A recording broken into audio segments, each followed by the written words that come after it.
What's up, everybody? It's Nick. It's an Ask Me Anything. Fun times. Looking through the questions here on Facebook. I want to welcome everybody to another podcast. You can check us out, hypercleanstore.com. You can also check us out where we're getting all these questions for the Ask Me Anything at the HyperClean Specialist Facebook group. And we got a lot of questions today, a lot of great questions, actually. And I want to thank everybody who asked questions. And I think we should probably get right into it. So this isn't a 2-hour episode for all you, and we can get to everybody. So let's start with Isabel. After you've exceeded the year mark on Uno and are ready to recode it, what's the prep process look like in comparison to the regular prep with no prior ceramic coating? Would you recommend any buffing, maybe at least a one step for any residual coating? Good question. You have a couple options here. And this is the reason that I love Uno for a lot of people.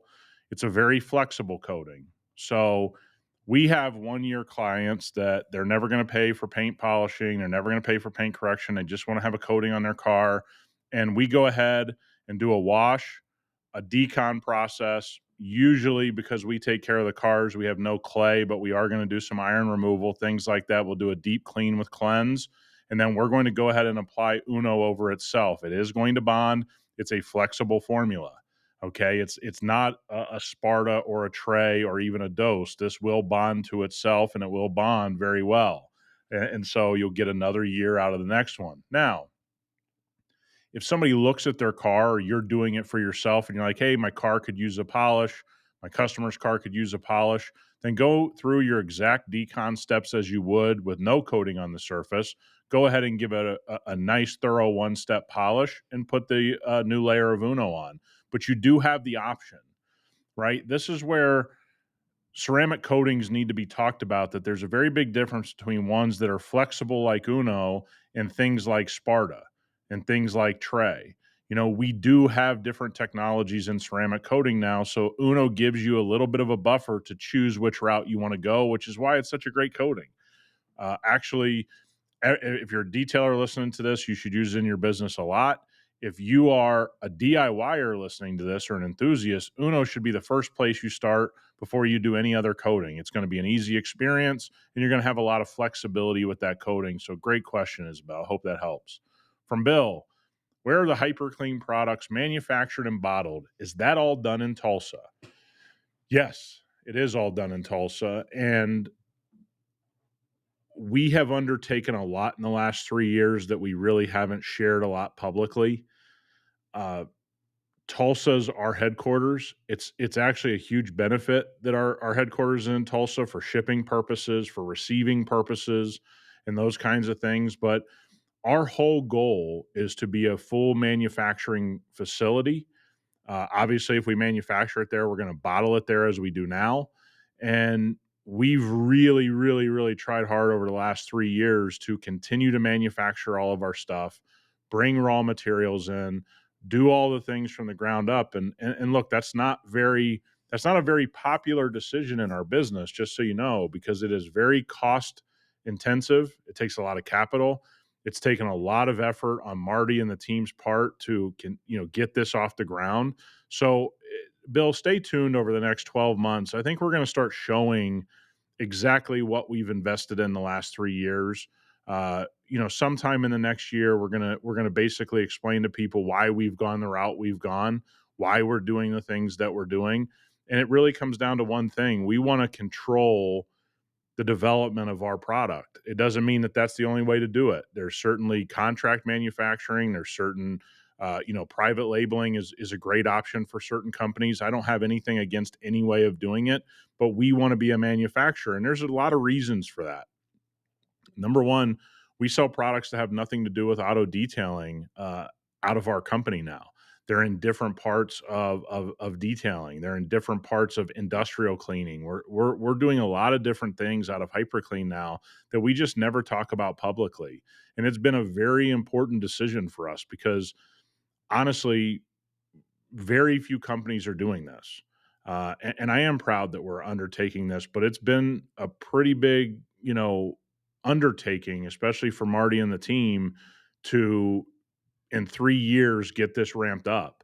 And so if you look at it now, we probably have 20 to 25 products that we have in development in various places of development and those types of things. And so, yeah, man, it's all done in Tulsa, and we hope to continue to eventually buy a bigger facility where we can grow. And really, man, this is a 10 to 20-year plan. This is not about right now, and it's hard to do that sometimes. So I appreciate the question. From Brian, if you started your business today, where would you put your money in advertising starting off? I think it's pretty basic. I would stay basic. If I was putting money into advertising, I would put it towards the social media platforms. I would realize that social media is pay for play, as we've said on this podcast 1,000 times. And I would absolutely run wild trying to figure out how to advertise on the social platforms. That may mean you have to hire outside companies to help you. But if I'm going to put money into advertising starting off, I would absolutely put it into social media advertising, right? If you're going to spend the money. Uh, Again, I get a lot of questions on here on AMAs in the past where somebody said, "Hey, I don't have money for advertising. What would you do?" And I've given that answer before, but you're specifically asking for money in advertising. I would put it on the social platforms and be really, really cognizant that you got to learn the ins and outs and how to be professional on those platforms in advertising. Danny, another advertising question. He says, I've saved up a bit of money. Should I put the money into a lead funnel and pay for ads, or a full vehicle wrap to advertise while I drive around? Well, Danny, I don't have any advertising on any of my trucks.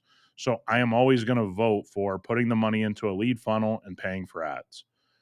It's great when you have the money to go ahead and outfit your trucks and wrap them if you think that's something you want to do. There's no argument I have against that. If you want to do it, do it. But what I've found is if I'm going to put money into something and you've saved up a little money, put it into a lead funnel, pay for ads, and try to get yourself some more business. You're not going to get a ton while driving around. Hey, when you get down the road, if you want to outfit your truck with a nice wrap, you'll have the money to do so. From Donald, any recommendations on a point of sale system? I think most people are doing it through their CRM. So if you're working with a CRM, I'd try to have that be my point of sale system. If not, go through something simple, Square, Stripe, just get it off the ground. You can find local people that'll give you a better rate, work with them. I don't think there's any right or wrong answer. Square and Stripe seem to be pretty good. He also asked, do a lot of people register with the HyperClean warranty platform? What are the benefits? I currently do not, as I don't sell on warranty. And if my customers properly take care of their vehicles, I take care of any issues that shall arise. Here's what I'm going to say about warranty platforms. And this goes for every company that I've ever talked to. PPF companies, windshield film companies, other coating companies that I know the owners of. Everybody screams that I got a 10-year warranty on this and I got a 5-year warranty on this. 95% of warranties are never even put into the warranty platform across the board. This isn't just HyperClean. Uh, is it a benefit? Do we have people that absolutely do it every time? We do have people that do it every time. The benefits are you have a paper trail of when something was installed, those types of things. Uh, Donald, as well as I do, I know you listen. We don't advise selling on warranty because it's not the best experience. You're going to have to take care of it anyway. Buy a great coating, and you largely will never see issues. Uh, but the problem with warranty platforms that nobody talks about, and it never gets brought up by these companies pushing warranty because they actually know what I know, and I've talked to many of them behind the scenes, is that people don't follow the steps to register the warranty properly, put it to the VIN number, put the accurate mileage, all of that kind of stuff. So it all sounds good in theory, and this is what I've said about warranties from the very beginning. This all sounds awesome. But I'm telling you, every company knows that 95% of people don't put the warranty, and people that put a claim on a warranty is usually below 2 to 3%. So it's been a lot made about nothing. We're happy that we have a warranty program that people can take advantage of and it can make them feel comfortable. But the people largely on a phone call that scream the most, I want a warranty platform. You guys have one. Cool, I'll switch. We never see them ever put a warranty in. We never see them ever put the car and register the car. That's just a funny thing we see behind the scenes. So I think whatever fits you, we can help people. If you want to be in the warranty, we have the warranty platform right on the website. You register it, exact VIN number, everything. We have people that do it, but 95% of people that scream about warranties don't even follow the rules of registering a warranty, to tell you the truth. From Billy, what steps should I take to turn customers into monthly maintenance customers? I think I've asked before, but ballpark, what are you charging per monthly visit? And figure it's only going to be once a month. I'm trying to figure out how to scale what I do into maintaining customer vehicles on a regular basis. And I'm not quite sure how to sell that. What exact wording I want to use per se in an ad. I probably wouldn't do it in an ad. I'd be doing it with my ceramic coating customers, as I've stated before. The best way to get a maintenance program off the ground is to sell the person who's picking up their car to come back monthly if that's what you want to do. We see people weekly and biweekly. We don't have any monthly customers. That can range anywhere from, I know guys charging $100, and I know people collecting $300 to $500 a month. It's just all about what you're trying to do on that once a month, nice quick cleanup. On a truck, 125 bucks, probably in your area. I don't know your area very well, but uh, I would say this beyond a shadow of a doubt. We see so much complaining about how customers treat their ceramic coated vehicles that if that is what all these detailers are saying on every Facebook group across the board is, I can't believe this is happening, then that's what I would share when somebody picked up their vehicle. I would tell them the truth. If you want your car to look awesome all the time, you're going to have to come see me monthly. And that's how I would get it started. I'm not saying you couldn't get it get it going with an ad. I'm sure you could, but I find the easiest way is you do 2 vehicles a week, 40 weeks a year. There's 80 potential vehicles that you could put into uh, a maintenance program every single year. In a couple years, you'd have 80 to 100 people inside of your maintenance program. So it's a slow build. But I would start with the coating vehicles. The vehicles that I'm coating would be the things I started with. I wouldn't do it through advertising. I'm not saying you can't. That's just not how I did it, and I wouldn't really know what to say because I don't know that you'd want to maintain vehicles that aren't ceramic coated and aren't well taken care of. You certainly can do that, but I just wouldn't know. Again, I always implore all of you to start with the people picking up the vehicle, or if you're mobile, that you're getting done, to get your pitch right about why they should be using you monthly. From Justin, what would your other ideal chemicals you'd like to release? What was the reason you decided to join HyperClean? Well, we have a lot of chemicals we want to release. We want to have a full compound and polish line, which we're getting very close on. I know you guys have heard that before, but we want to have something that we really can stand behind and will stand the test of time. And I don't think that's as easy as everybody thinks. We have to go back and always stay on top of our current chemicals, see if we can make them a little better user experience, those types of things. So that's a big key for us, is to always stay on top of, hey, can we keep revisiting all of our stuff now and make it a little better if possible. But we have a lot of things. I mean, we have. I don't want to give too much away. We have about, again, I said this to Bill's question. We have about 20 to 25 products right now that I'm sitting here staring at 4 boxes of prototypes of different products right now that have been delivered to my shop here in Vegas. And so Marty and the team absolutely always come up with something. But I think right now, compound polish, maybe an AIO, something like that. I mean, that whole lineup is important to me. But we're working on so much stuff, man, that I don't want to give away. But yeah, there's a lot of chemicals that I'd love to see in our lineup. And what was the reason I decided to join HyperClean? The number one reason was Marty. I connected with Marty at Mobile Tech Expo. I actually talked to him before a Mobile Tech Expo, which used to take place here in Vegas for, I think, a year or two. And I think when you find people that are willing to do the work, it's really rare. And so I connected with him on that level, and I knew we'd be a good team because we have different strengths and different weaknesses, and we kind of fill in the blanks pretty well. The other reason, truthfully, is, man, I was a tester for a lot of big companies, chemical companies, and I was getting really unhappy with some of the answers I was getting to why problems continued to persist with certain chemicals. And so I never ever thought in a million years that I was going to own part of a chemical company. It wasn't even in the back of my head, but I started to have some issues with my coating company I was using at the time. Funny enough, the guy that I told that coating company, hey, this guy's incompetent, you need to be careful, he's about to sink his second company in the detailing world. You guys will hear some news about that, I'm sure, if you haven't already, but he's like the Grim Reaper of screwing up companies. And I just got frustrated. And it wasn't like, 6 months of frustration. I had 5, 6 years of complete frustration of, why does this type of product keep smearing? Why can't I get an interior cleaner that's not crazy scented? Like we released Revive because I needed that product in my business. I didn't want to be working on a Ferrari SF90 that somebody just paid $900,000 for and leave this massive chemical smell behind, or bubble gum or cherry or whatever. And so I just found that people weren't listening, and I wasn't trying to bully them. I was just like, hey, this is what I think needs to happen. And they were asking me for my opinion. So I saw an opportunity to work with Marty, which was the biggest reason.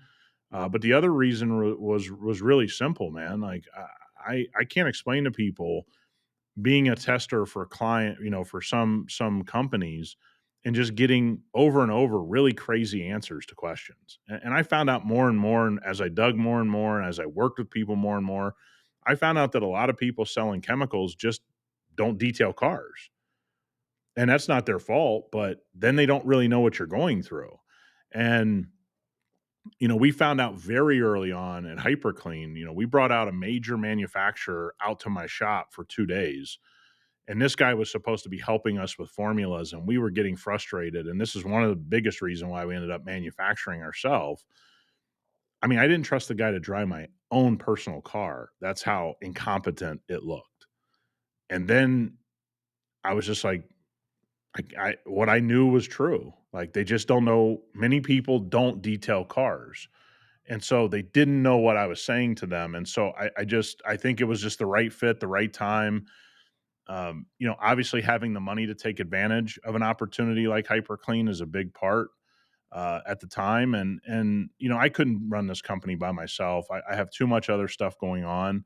And so taking on and being a part of something with Marty, that was the biggest reason. But man, I think if individuals knew how little so many people know about detailing an actual vehicle, it's pretty scary. And I thought we could change the narrative on that. And I think we can bring something to the industry. And honestly, if I didn't think we could bring something, I wouldn't have invested.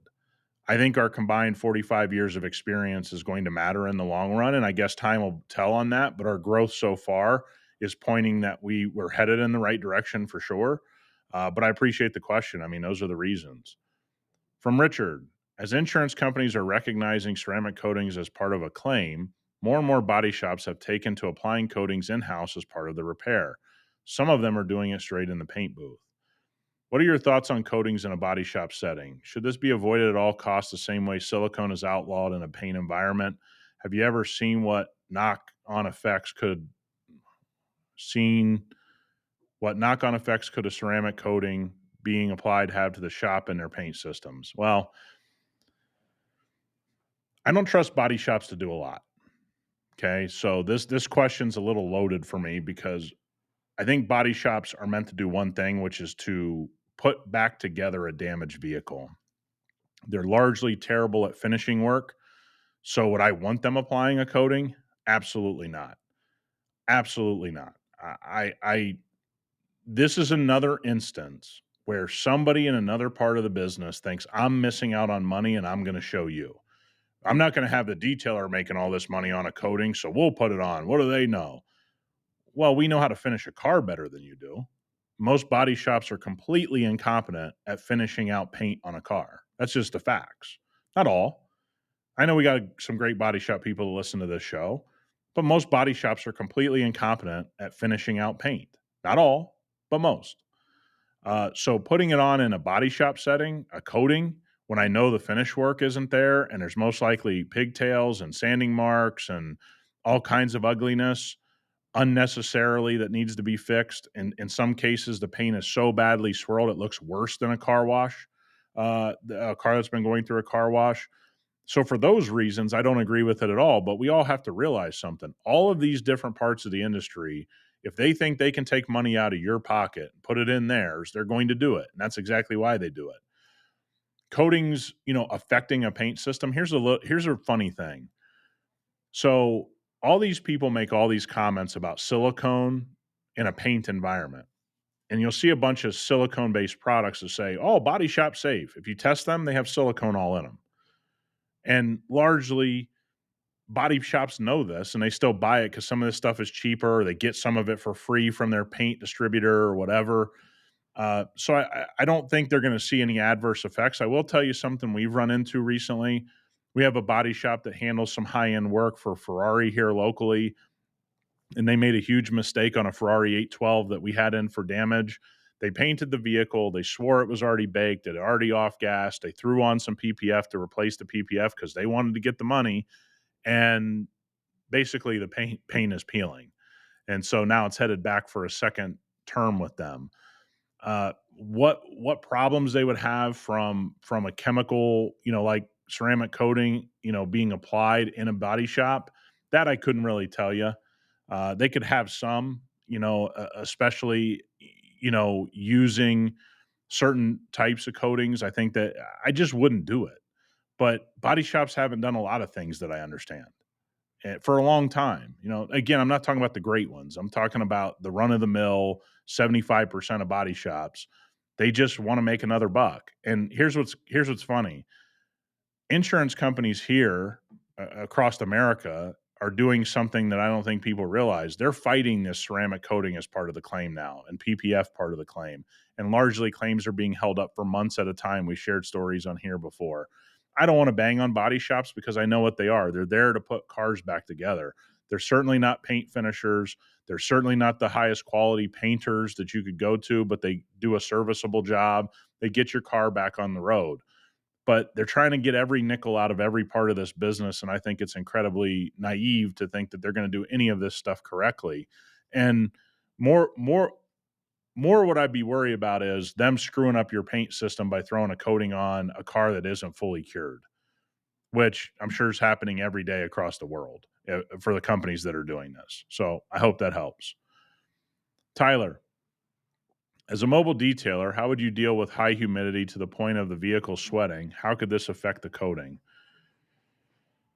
Well, I don't deal with humidity, but I did grow up in a place with high humidity, and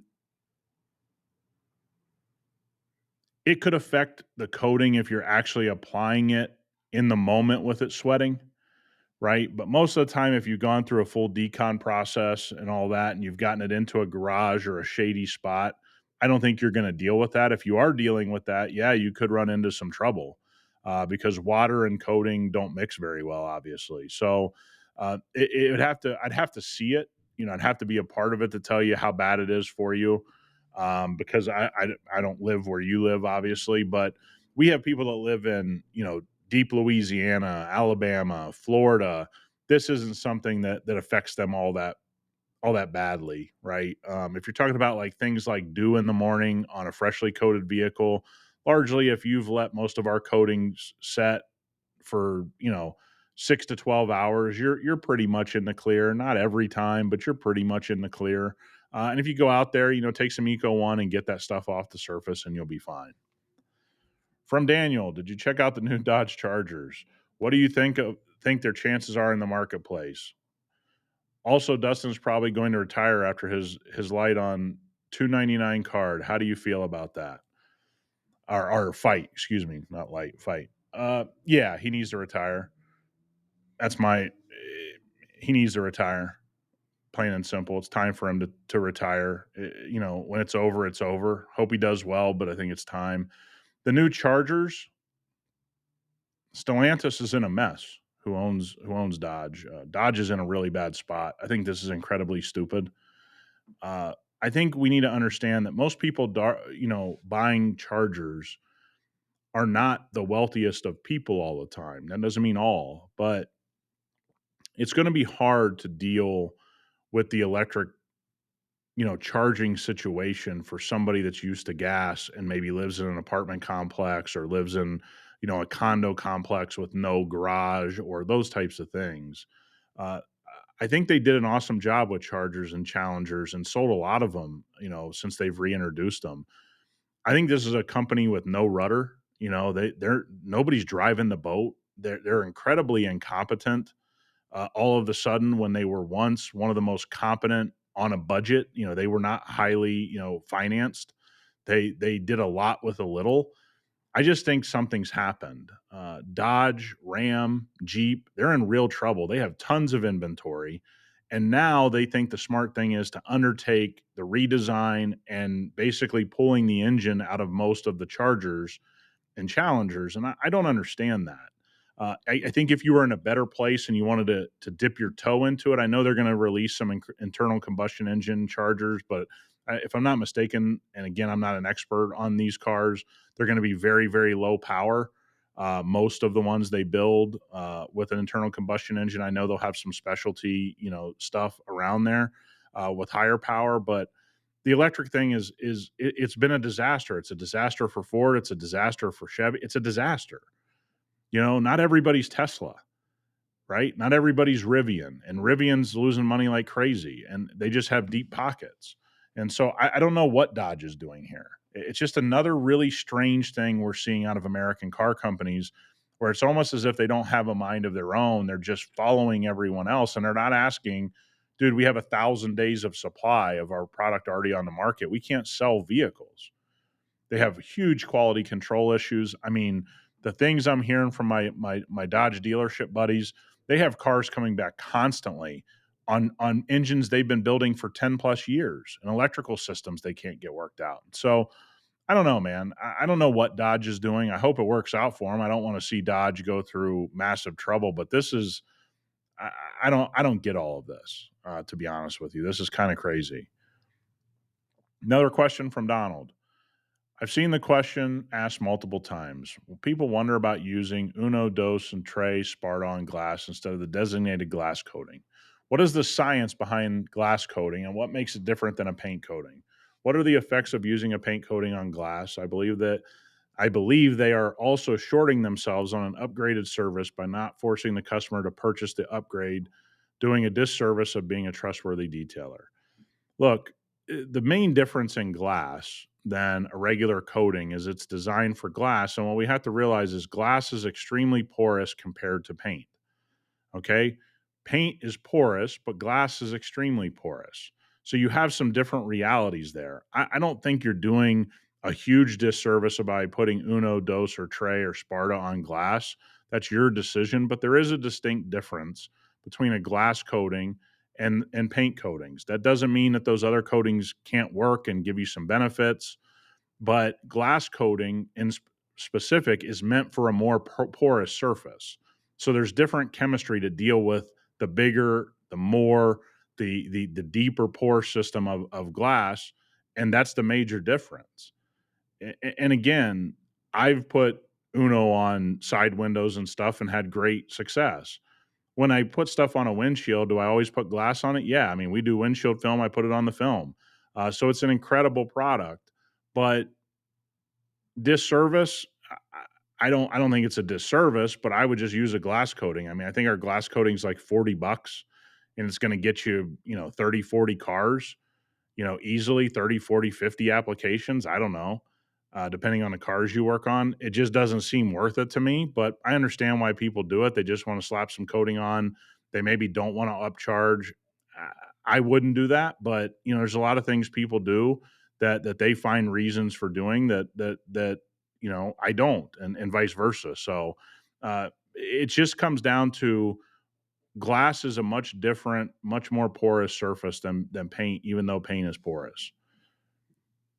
Manny, how did you document processes for employees? I hope to have my own processes down before I think to hire, beginning to write them down now while I actually have the time.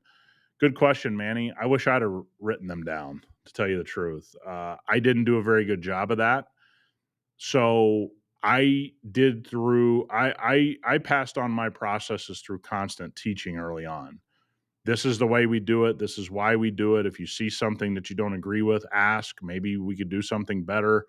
But at the time I hired, I had been doing it for so long that I knew exactly how to do the processes. Now, the great thing is my team actually has developed our processes to be more efficient by them continuing to do them. Uh, if you write them down, I think it's a way better idea. I was not smart enough to do that, which is why I give that advice now. I wish I would have done that. But at this point in time, I have several guys that have been with me 5, 6, 7 years. They're great at what they do. They're even better at the processes than I am, and they've brought a lot to the table. So, absolutely get this stuff down on paper now. Help yourself out, and you'll never regret it. Right? Because also when you write them down, you'll realize that you have some redundancy. So you're on the right track, and I certainly wasn't on the right track. It all worked out for me, but I wish I'd have done what you're going to do. From Randy, what's the most memorable thing you've tried in your business and ended up saying the juice ain't worth the squeeze? That's easy. Working on show cars, absolutely positively in my career. It made me fall out of love with holding a polisher. It was really difficult. And I'm saying this as a guy that made a lot of money doing it. It's really, really, really, really hard work. And it's really nerve wracking when somebody's going to Amelia Island or they're going to Pebble or they're going to SEMA and I get asked every SEMA about 2 or 3 cars from some famous people that have television shows and some that don't, some that are high end builders. And it wasn't worth it for me. Right. And I don't think it's worth it for most people, not all people, but, working in that high end auction and show world, I made a ton of money, but it wasn't worth it really. I kind of held myself back from building my company. I should have been starting to build my company in about '06. That got pushed out to about 2010. It wasn't worth the squeeze for me, and that's coming from somebody that made the money. I made a lot of money doing it. I don't regret it, but it definitely wasn't worth it. And I think people glorify that world because they haven't been in that world. And for most people, they don't make very much money. Most of the guys you see sanding cars never make hardly any money from sanding that car. Not everybody, but a lot of them, and most of them over a beer will tell you that. They may say different things on social media, but when they speak truth and you're just one on one with them, they'll be like, dude, I wish I wouldn't have done this. And so it's just hard work. And so I think that's the number one thing for me.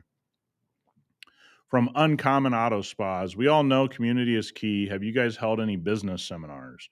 If not, would that be something you would do to get like-minded business owners in the same setting to connect and learn for business mindset and personal growth? It's a good question. We had something that is still a head scratcher to me called the community pub, where especially the last 6, 8 months of the community pub, we didn't record it. It was a bunch of people hanging out after work and, talking about the detailing business. And so it was something for me that if I look at it and I'm really honest with you, that was basically a weekly business seminar, guys sharing detailing tips, things like that. And it never took off to the place where I thought it should because people just didn't want to spend at 6:30 at night an hour and a half talking business. Uh, so that kind of tells me that I think a lot of people say they want to do these things, but they don't want to put the time into them. I would be very interested in doing, some type of event. And I think ultimately, as we grow as a company, will we have like a HyperClean weekend when our HQ is much bigger and we own the building and we're able to put these different, classrooms and different things in and bigger setting. I could see that, or maybe traveling somewhere and having all the distributors and top people come in. Some people pay some money to come and learn from good people. I can definitely see that stuff working, and I can definitely see a need for it.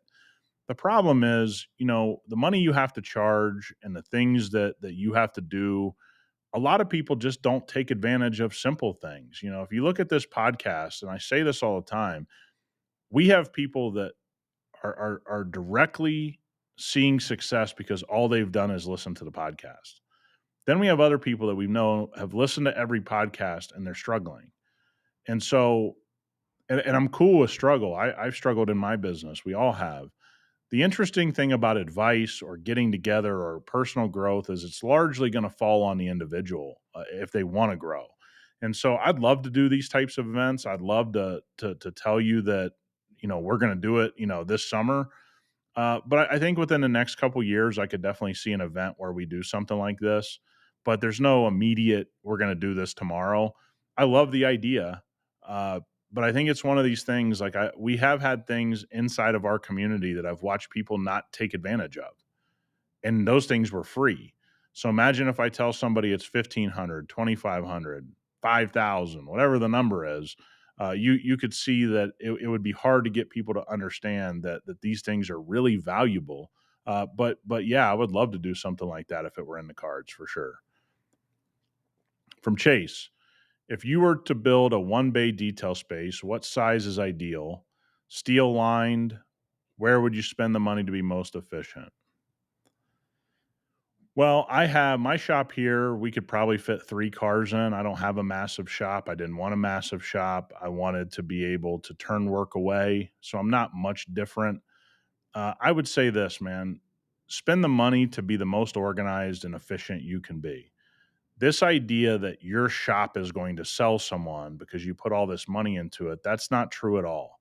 Some of the most successful people in this business have huge warehouse space that's just a big square that they efficiently set up, and they do millions of dollars a year. So out of your one bay shop, man, it's about efficiency.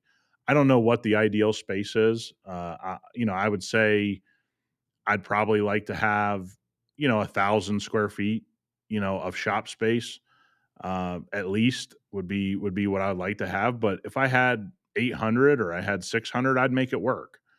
So don't go out there and overstretch yourself just because I said 1,000.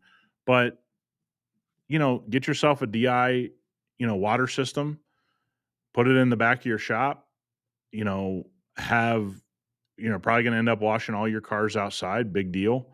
Many shops still do that. They have plenty of room. They don't want to contaminate their workspace and concentrate on what you're trying to do. It's about organization. That's really what's going to make the shop beneficial to you. So, how do I keep it clean?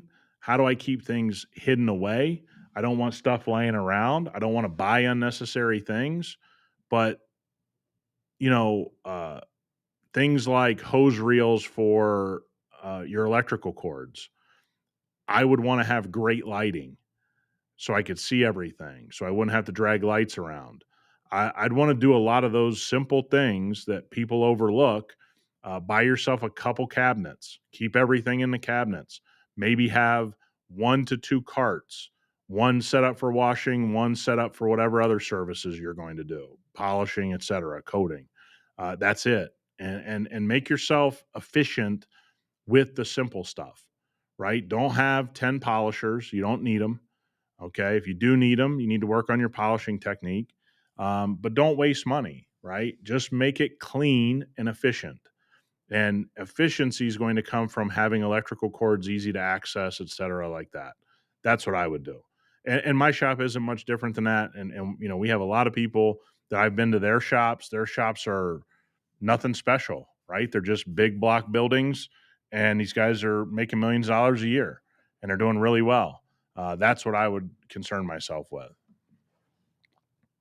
From Wayne, should you get IDA certified for a detailer in a very small town? Wayne, I'm very indifferent about the IDA. I think if you think it's going to help you, you need to get certified. If you're saying, "Hey, I don't think I need it," then don't get certified. I think the IDA is an awesome idea, and there's a lot of awesome ideas in the world that don't pan out. And there are a lot of awesome ideas that do pan out. And I think the IDA has an opportunity to provide a lot of great things to the industry. At this point in time, we're not seeing that, right? It doesn't mean we can't see it tomorrow. Uh, I'm not pro or against. I'm very middle of the road. As a manufacturer, we pay IDA dues at HyperClean. we don't we don't see much from it. We just want to support something that's for the industry. But me as a detailer at VR, I am not IDA certified. I never thought about it. I never hated on it. I know people have taken some things I've said about the IDA 3 years ago and think I was hating on the IDA because we seemingly have a problem with somebody just telling the honest opinion that they have. But the IDA is not good or bad to me. It's if you think you can get something out of it, you should absolutely get IDA certified. If you're questioning and going, I don't think I'll get anything out of it, then just don't waste your time doing it. People get very upset about this. They're very hard one way or hard the other way. I'm not either. If you think it will give you more confidence and you're really into it, man, go do it. I think it's awesome. If you don't think it's for you, don't do it. It's really that simplistic for me. And I know people are going to have a hard time with that answer. I wish the IDA all the best. Do changes need to come for the IDA to provide a lot of value? Yeah, there's very, very simple, logical changes that could be made. We've made those known behind the scenes to decision makers. And I'll tell you an easy one. The IDA should take every penny, put it into social media marketing to explain to the average person driving a car around what exactly is auto detailing. They don't seemingly want to do that, and that's their decision. Doesn't mean that I hate them for it or love them for it. But the IDA is something that I hope does well in the future. We remain to see that, right now. It's just not something we're seeing. But if it's something you're into, man, absolutely go do it. Don't let anybody tell you that they have the right answer. I don't have the right answer for you.